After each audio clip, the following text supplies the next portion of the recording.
ਹੁਣ ਬੇਟਾ ਅਸੀਂ ਦੇਖਣਾ ਹੈ ਕਿ ਜਿਹੜੀਆਂ ਉਸ ਵੇਲੇ ਦੀਆਂ ਪ੍ਰੋਵਿੰਸ਼ੀਅਲ ਗਵਰਨਮੈਂਟਸ ਬਣੀਆਂ, ਪ੍ਰੋਵਿੰਸ਼ੀਅਲ ਗਵਰਨਮੈਂਟਸ ਦੇ ਵਿੱਚ ਹਾਲਾਂਕਿ ਜਿਹੜੀਆਂ ਪਾਵਰਸ ਗਵਰਨਰ ਜਨਰਲ ਦੇ ਕੋਲੇ ਸੀਗੀਆਂ, ਉਹ ਪਾਵਰਸ ਗਵਰਨਰ ਦੇ ਕੋਲੇ ਨਹੀਂ ਸੀਗੀਆਂ, ਕੁਝ ਸਪੈਸ਼ਲ ਔਰ ਡਿਸਕ੍ਰਿਸ਼ਨਰੀ ਪਾਵਰਸ ਫਰਕ ਸੀ, ਪਰ ਫਿਰ ਵੀ ਬਹੁਤ ਸਾਰੀਆਂ ਪਾਵਰਸ ਉਹਦੇ ਕੋਲੇ ਐਗਜ਼ਿਸਟ ਕਰਦੀਆਂ ਸੀ। तो हालांकि प्रोविंसेस ਦੇ ਵਿੱਚ ਕੁਝ ਹੱਦ ਤੱਕ ਆਟੋਨਮੀ ਦੇ ਲਾਰਜ ਕੀਤਾ ਗਿਆ, ਲੇਕਿਨ ਫਿਰ ਵੀ ਉਹਨਾਂ ਨਹੀਂ ਕੀਤਾ ਗਿਆ ਜਿੰਨੀ ਜ਼ਰੂਰਤ ਸੀ। तो ਉਹਨੂੰ ਅਸੀਂ ਦੇਖਣ ਦੀ ਕੋਸ਼ਿਸ਼ ਕਰਨੀ ਹੈ। तो ਜਦੋਂ ਅਸੀਂ ਕਹਿੰਦੇ ਹਾਂ ਕਿ ਜਿਹੜਾ ਡਿਫਰੈਂਸ ਹੈਗਾ ਦੋਨਾਂ ਦੇ ਵਿੱਚ, ਉਹ ਤਿੰਨ ਮੇਜਰ ਪੁਆਇੰਟਸ ਉੱਤੇ ਜਿਹੜੀਆਂ ਪ੍ਰੋਵਿੰਸ਼ੀਅਲ ਲੈਜਿਸਲੇਚਰ ਸੀਗੀਆਂ, ਉਹਨਾਂ ਦੇ ਵਿੱਚ ਸਟੇਟਾਂ ਦੀ ਰਿਪਰੈਜ਼ੈਂਟੇਸ਼ਨ ਬਹੁਤੀ ਨਹੀਂ ਸੀ। ਦੂਜਾ, ਜਿਹੜੀਆਂ ਉਹਨਾਂ ਦੇ ਵਿੱਚ ਸਟਰਕਚਰ ਸੀ ਉਹ ਯੂਨੀਕੈਮਰਲ ਸੀ, ਯਾਨੀ ਉੱਥੇ ਜਿਵੇਂ ਦੋ ਹਾਊਸਿਸ ਸੀਗੇ, ਇੱਥੇ ਸਿੰਗਲ ਹਾਊਸ ਰੱਖਿਆ ਗਿਆ। और तीसरा बेटा गवर्नर जनरल की तरह गवर्नर के कोले कोई रिजर्व सब्जैक्ट नहीं सी, कोई डिपार्टमेंट ऐसे नहीं सी जिवें उत्थे दा सीगा सिक्योरिटी का हो गया, दूसरे हो गए, तो लेकिन गवर्नर के कोले अलग डिपार्टमेंट नहीं सी, लेकिन पावरां जरूर सी। तो ये दो चीज़ों के तीन एस्पैक्ट के एक फर्क आता है as far as the federal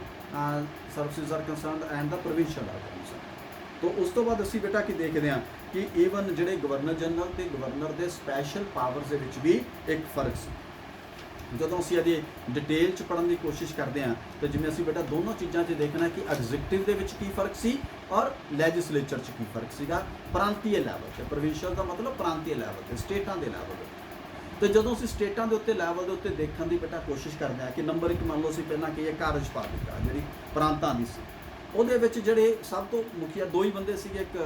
governor ਔਰ ਇੱਕ ਉਹਦੀ ਕਾਉਂਸਲ ਆਫ ਮਿਨਿਸਟਰ ਜਿਨ੍ਹਾਂ ਨੇ ਸਰਕਾਰ ਚਲਾਉਣੀ। तो पहला असीं देखते हैं कि जिहड़ा गवर्नर सीगा उहदे कोल पावर्स कितनियां ज़्यादा सी और किस तरीके दीयां सी। उस संबंध में कहा जाता है कि जिहड़ा गवर्नर है वो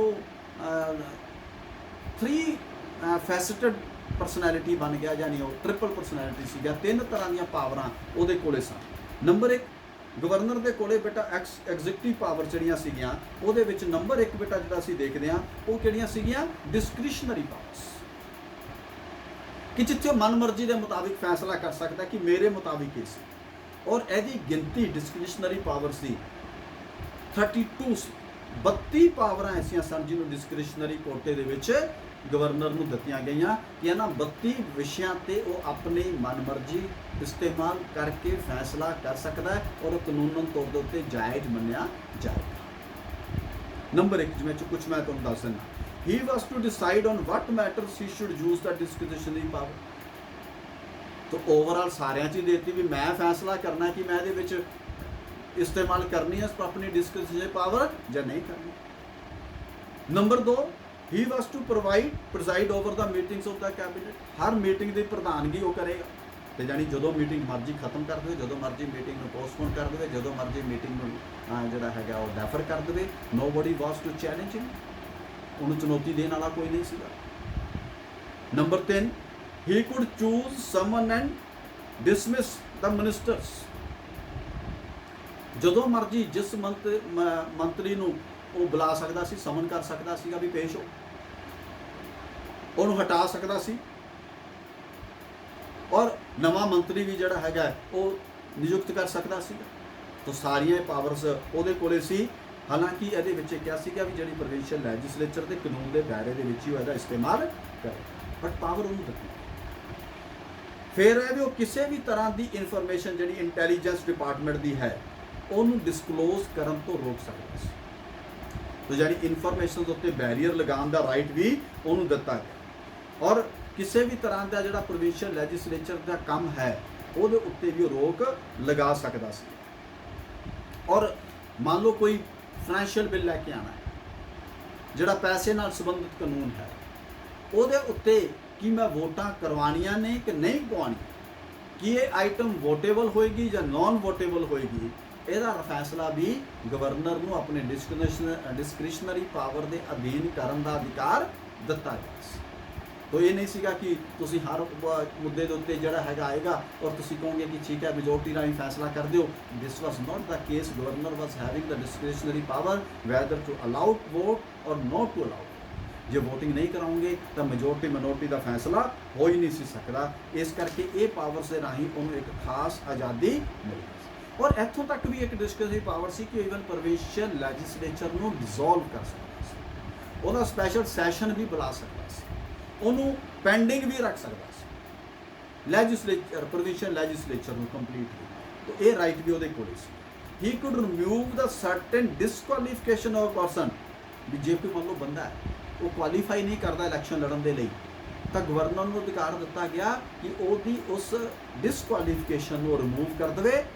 ਔਰ ਉਸ ਤੋਂ ਬਾਅਦ ਉਹਨੂੰ ਲੜਨ ਦਾ ਅਧਿਕਾਰ ਵੀ ਅਸੈਂਬਲੀ 'ਚ ਯਾਨੀ ਲੈਜਿਸਲੇਚਰ 'ਚ ਪਾਰਟਿਸਿਪੇਟ ਕਰਨ ਦਾ ਰਾਈਟ ਵੀ ਉਹਨੂੰ ਮਿਲ ਸਕਦਾ ਸੀਗਾ ਗਵਰਨਰ ਨੂੰ ਇਹ ਰਾਈਟ ਵੀ ਦਿੱਤਾ ਗਿਆ he was able to appoint the chairman and members of provincial public service commission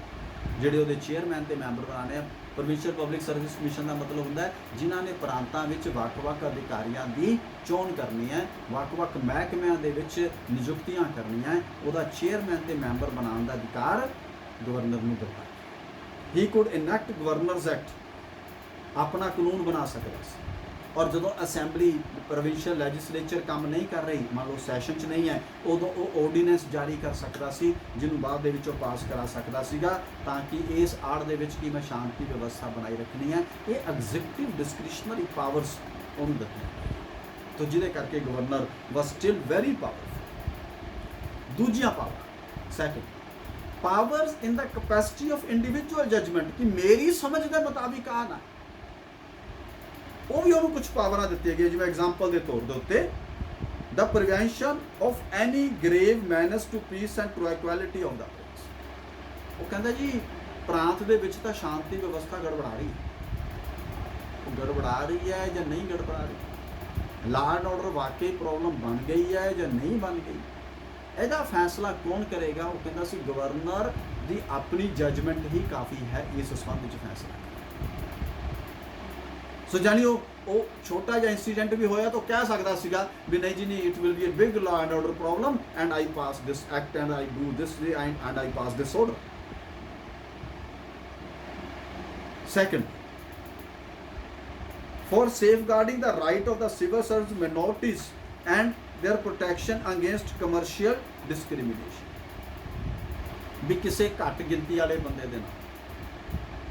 ਕਿਸੇ ਹੋਰ ਵਿਅਕਤੀ ਦੇ ਇੰਟਰਸਟ ਨੂੰ ਵਾਚ ਕਰਨ ਦੇ ਲਈ ਉਹ ਆਪਣੇ ਲੈਵਲ ਦੇ ਉੱਤੇ ਫੈਸਲਾ ਸੁਣਾ ਸਕਦਾ ਸੀ ਕਿਉਂਕਿ ਮੈਂ ਸਮਝਦਾ ਵੀ ਇਹ ਇਜਾਜ਼ਤੀ ਹੋ ਰਹੀ ਤੀਸਰਾ for the peace and good government of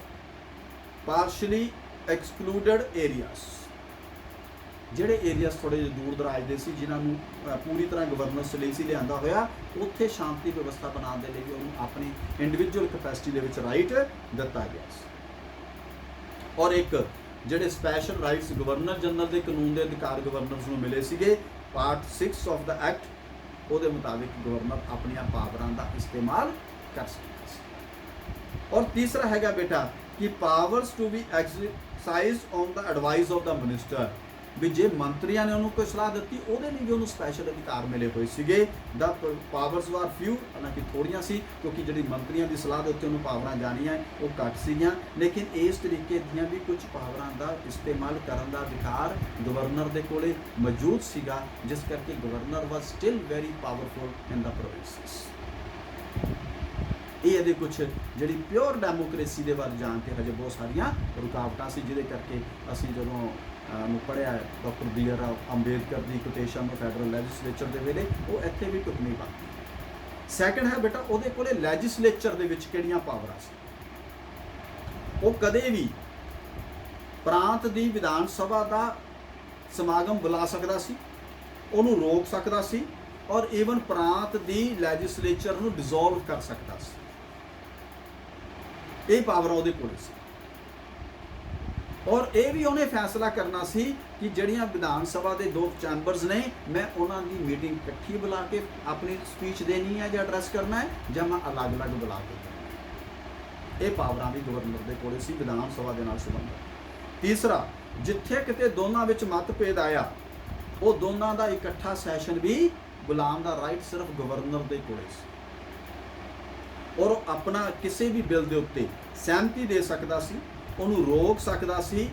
ਔਰ ਉਹਨੂੰ ਵਾਪਸ ਵਿਧਾਨ ਸਭਾ ਨੂੰ ਭੇਜ ਸਕਦਾ ਸੀ ਵੀ ਇਹਨੂੰ ਦੁਬਾਰਾ ਭੇਜੋ ਔਰ ਕਿਸੇ ਵੀ ਬਿੱਲ ਦੀ ਮਨਜ਼ੂਰੀ ਤੋਂ ਪਹਿਲਾਂ ਉਹਦੀ ਮਨਜ਼ੂਰੀ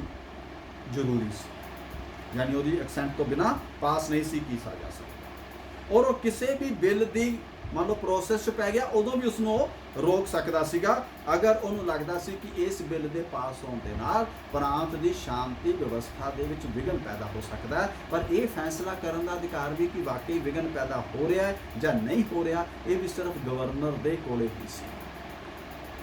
ਹੀ ਕੁਡ ਪ੍ਰੋਹਿਬਿਟ ਦਾ ਡਿਸਕਸ਼ਨ, ਔਰ ਕਿਸੇ ਵੀ ਮੈਂਬਰ ਨੂੰ ਕਿਸੇ ਵੀ ਬਿੱਲ ਦੇ ਉੱਤੇ ਸਵਾਲ ਪੁੱਛਣ ਤੋਂ ਰੋਕਣ ਦਾ ਅਧਿਕਾਰ ਵੀ ਉਸ ਗਵਰਨਰ ਨੂੰ ਦਿੱਤਾ ਗਿਆ ਸੀਗਾ। ਖਾਸ ਤੌਰ ਦੇ ਉੱਤੇ ਇੰਡੀਅਨ ਸਟੇਟਸ, ਵਿਦੇਸ਼ ਦੇ ਮਾਮਲੇ, conduct of any ruler of the state ਤੇ member of a ruler family. ਕਿਸੇ ਵੀ ਸ਼ਾਸਕ ਜਿਹੜੇ ਰਿਆਸਤੀ ਰਾਜੇ ਸੀ, ਉਹਨਾਂ ਦੇ ਪਰਿਵਾਰ, ਉਹਨਾਂ ਦੇ ਸਬੰਧਾਂ ਦੇ ਵਿੱਚ, ਵਿਦੇਸ਼ੀ ਮਾਮਲਿਆਂ ਦੇ ਵਿੱਚ ਉਹ ਕਿਸੇ ਵੀ ਸਵਾਲ ਨੂੰ ਪੁੱਛਣ ਤੋਂ ਤੇ ਡਿਸਕਸ਼ਨ ਹੋਣ ਤੋਂ ਰੋਕ ਸਕਦਾ ਸੀਗਾ। ਇਹ ਬੇਟਾ ਲੈਜਿਸਲੇਚਰ ਵਿੱਚ ਉਸ ਨੂੰ ਖਾਸ ਤੌਰਾਂ ਦੇ ਅਧਿਕਾਰ ਦਿੱਤੇ ਗਏ ਸੀ। ਔਰ ਜਿਹੜੇ ਬੇਟਾ ਉਸਨੇ ਆਰਡੀਨੈਂਸ ਜਾਰੀ ਕਰਨੇ ਸੀ, ਦਾ ਲੈਜਿਸਲੇਚਰ ਤੇ ਮਿਨਿਸਟਰੀ ਨੂੰ ਉਸ ਗਵਰਨਰ ਦੇ ਆਰਡੀਨੈਂਸ ਦੇ ਉੱਤੇ ਕੋਈ ਰਾਈਟ ਨਹੀਂ ਦਿੱਤਾ ਗਿਆ, ਕੋਈ ਜ਼ਿੰਮੇਵਾਰੀ ਉਹਨਾਂ ਦੀ ਫਿਕਸ ਨਹੀਂ ਸੀ ਕੀਤੀ ਗਈ।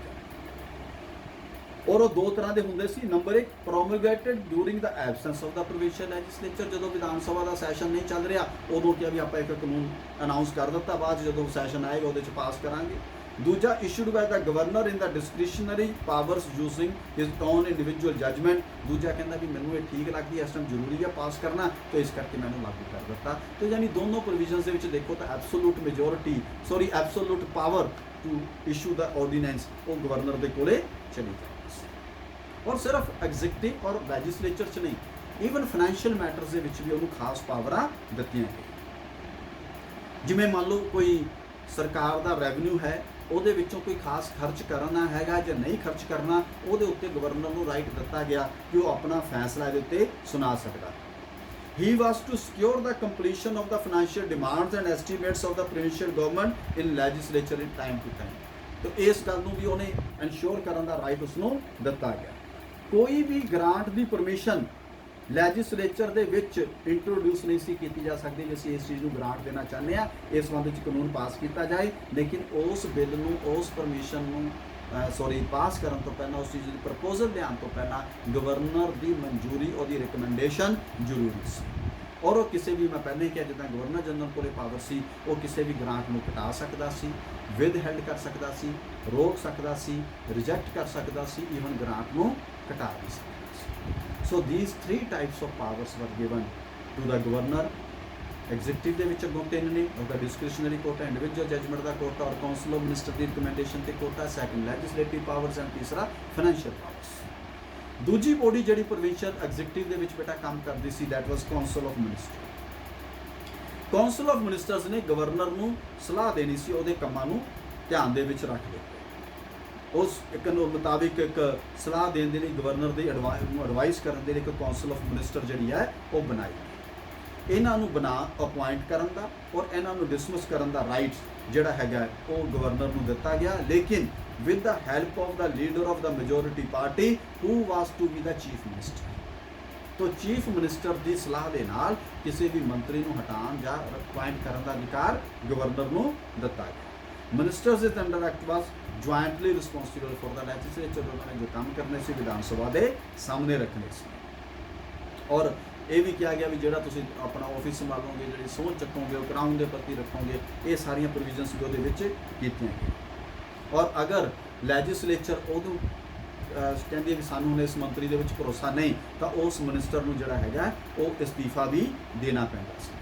ਤੇ ਜਿੱਥੋਂ ਤੱਕ ਉਹਦੀਆਂ ਜਿਹੜੀਆਂ ਕੁਆਲੀਫਿਕੇਸ਼ਨ ਸੀਗੀਆਂ, ਉਹ ਕਿਸੇ ਵੀ ਇੱਕ ਹਾਊਸ ਦਾ ਮੈਂਬਰ ਹੋਣਾ ਜ਼ਰੂਰੀ ਸੀਗਾ। ਜਿਵੇਂ ਹੁਣ ਵੀ ਆ ਸਾਡੇ, ਅਗਰ ਤੁਸੀਂ ਐਮਐਲਏ ਹੋ ਤਾਂ ਹੀ ਤੁਸੀਂ ਮੰਤਰੀ ਬਣ ਸਕਦੇ ਹੋ। ਜੇ ਤੁਸੀਂ ਮੰਤਰੀ ਬਣ ਵੀ ਗਏ ਤਾਂ 6 ਮਹੀਨੇ ਦੇ ਅੰਦਰ ਅੰਦਰ ਤੁਹਾਨੂੰ ਐਮਐਲਏ ਦੀ ਚੋਣ ਲੜ ਕੇ ਐਮਐਲਏ ਬਣਨਾ ਪਏਗਾ, ਅਦਰਵਾਈਜ਼ ਯੂ ਕਾਂਟ ਵੀ। ਤਾਂ ਉਸ ਤਰੀਕੇ ਦੀਆਂ ਪ੍ਰੋਵੀਜ਼ਨਸ ਜਿਹੜੀਆਂ ਨੇ ਉੱਥੇ ਵੀ ਰੱਖੀਆਂ ਵੀ ਅਗਰ ਕੋਈ ਨੌਨ ਮੈਂਬਰ ਵੀ ਨਿਯੁਕਤ ਕੀਤਾ ਜਾਂਦਾ ਤਾਂ ਉੱਥੇ ਵੀ ਪ੍ਰੋਵੀਜ਼ਨ ਰੱਖੀ ਗਈ ਕਿ ਉਹ 6 ਮਹੀਨੇ ਦੇ ਅੰਦਰ ਦੋਨੋਂ ਹਾਊਸਿਸ ਦੇ ਵਿੱਚੋਂ ਕਿਸੇ ਇੱਕ ਹਾਊਸ ਦਾ ਮੈਂਬਰ ਬਣੇ। ਔਰ ਇਹਨਾਂ ਦੀਆਂ ਜਿਹੜੀਆਂ ਸੈਲਰੀਜ਼ ਵੀ ਫਿਕਸ ਕੀਤੀਆਂ ਗਈਆਂ, ਤੇ ਬਟ ਉਹ ਜਿਹੜੀਆਂ ਸੈਲਰੀ ਸੀਗੀਆਂ ਇੱਕ ਵਾਰੀ ਜੋ ਫਿਕਸ ਹੋ ਜਾਂਦੀਆਂ ਸੀ ਉਸ ਨੂੰ ਚੇਂਜ ਨਹੀਂ ਸੀ ਕੀਤਾ ਜਾ ਸਕਦਾ ਉਸ ਪੂਰੇ ਸਮੇਂ ਦੇ ਦੌਰਾਨ। ਔਰ ਉਹ ਵੋਟੇਬਲ ਵੀ ਨਹੀਂ ਸੀ ਹੁੰਦੀਆਂ, ਈਅਰਲੀ ਵੋਟ, ਹਰ ਸਾਲ ਵੋਟਾਂ ਪਾ ਕੇ ਤੁਸੀਂ ਕੋਈ ਬਦਲਦੇ ਹੋ, ਤਾਂ ਦੈਟ ਵਾਸ ਨਾਟ ਪੋਸੀਬਲ। ਉਸ ਤੋਂ ਬਾਅਦ ਬੇਟਾ ਦੋ ਚੀਜ਼ਾਂ ਇਹਦੇ ਵਿੱਚ ਅਸੀਂ ਹੋਰ ਦੇਖਣੀਆਂ regarding the number of ministers it varied from prince to prince, ਕਿ ਹਰ ਸਟੇਟ ਦੇ ਵਿੱਚ ਮੰਤਰੀਆਂ ਦੀ ਗਿਣਤੀ ਬਰਾਬਰ ਨਹੀਂ ਸੀ। ਉਹਨਾਂ ਦੀ ਪਾਪੂਲੇਸ਼ਨ ਵੋਟਿੰਗ ਉਹਨਾਂ ਸਾਰੀਆਂ ਚੀਜ਼ਾਂ ਦੇ ਉੱਤੇ ਡਿਪੈਂਡ ਕਰਦੀ ਸੀਗੀ। ਤੇ ਇਸ ਕਰਕੇ ਉਹ ਨੰਬਰ ਜਿਹੜਾ ਹੈ ਹਰ ਅਸੈਂਬਲੀ ਦਾ ਵੱਖਰਾ ਸੀ। ਹਾਲਾਂਕਿ ਉਹਦੀ ਜਿਹੜੀ ਟਰਮ ਹੈ ਉਹ ਹਰ ਪ੍ਰਾਂਤ ਦੇ ਵਿੱਚ 5 ਸਾਲ ਦੇ ਲਈ ਨਿਸ਼ਚਿਤ ਕੀਤੀ ਗਈ ਔਰ ਉਹ 5 ਸਾਲ ਤੱਕ ਉਹਨੇ ਰਹਿਣਾ ਸੀਗਾ। ਉਦੋਂ ਤੱਕ ਹੀ ਉਹ ਪਹਿਲਾਂ ਰਿਮੂਵ ਹੋ ਸਕਦੀ ਸੀ ਜਦੋਂ ਹਾਊਸ ਨੂੰ ਡਿਸੋਲਵ ਕਰ ਦਿੱਤਾ ਜਾਏ ਔਰ ਇਹ ਲੈਜਿਸਲੇਚਰ ਦੇ ਵਿੱਚ ਹੀ ਸੰਭਵ ਹੋ ਸਕਦਾ ਸੀ। ਔਰ ਜਿਹੜੇ ਮੰਤਰੀ ਨਿਯੁਕਤ ਕੀਤੇ ਜਾਣੇ ਸੀ ਉਹਨਾਂ ਨੂੰ ਬੇਟਾ ਪੋਰਟਫੋਲੀਓ ਯਾਨੀ ਡਿਪਾਰਟਮੈਂਟ ਦਿੱਤੇ ਜਾਣੇ ਸੀਗੇ ਔਰ ਹਰੇਕ ਮੰਤਰੀ ਨੇ ਆਪਣੇ ਆਪਣੇ ਡਿਪਾਰਟਮੈਂਟ ਦਾ ਕੰਮ ਜਿਹੜਾ ਹੈ ਦੇਖਣਾ ਹੁੰਦਾ ਸੀਗਾ ਔਰ ਉਸ ਸੰਬੰਧ ਦੇ ਵਿੱਚ ਸਵਾਲਾਂ ਦਾ ਜਵਾਬ ਉਸਨੇ ਲੈਜਿਸਲੇਚਰ ਦੇ ਵਿੱਚ ਦੇਣਾ ਹੁੰਦਾ ਸੀ। ਤਾਂ ਇਸ ਤਰੀਕੇ ਦੇ ਨਾਲ ਬੇਟਾ ਜਿਹੜੀ ਪ੍ਰੋਵਿੰਸ਼ੀਅਲ ਐਗਜ਼ੀਕਟਿਵ ਹੈ ਉਹ ਕੰਮ ਕਰਦੀ ਸੀ। ਤਾਂ ਇਹ ਹੁਣ ਸਾਡਾ ਇਹ ਪਾਰਟ ਇਹਦੇ ਨਾਲ ਇਹ ਕੰਪਲੀਟ ਹੋ ਜਾਂਦਾ ਹੈ। ਲੇਕਿਨ ਹੁਣ ਅਸੀਂ ਉਸ ਤੋਂ ਬਾਅਦ ਇੱਕ ਦੇਖਾਂਗੇ ਛੋਟਾ ਜਿਹਾ ਪਾਰਟ ਹੋਰ ਹੈ, that is a provincial legislature ਔਰ ਕੁਝ ਹੋਰ ਐਸਪੈਕਟ ਨੂੰ ਦੇਖ ਕੇ ਫਿਰ ਅਸੀਂ 1937 ਦੇ ਇਲੈਕਸ਼ਨਸ ਵਾਲਾ ਜਿਹੜਾ ਟੌਪਿਕ ਹੈ ਉਸ ਨੂੰ ਅਸੀਂ ਕੰਪਲੀਟ ਕਰਨ ਦੀ ਕੋਸ਼ਿਸ਼ ਕਰਾਂਗੇ।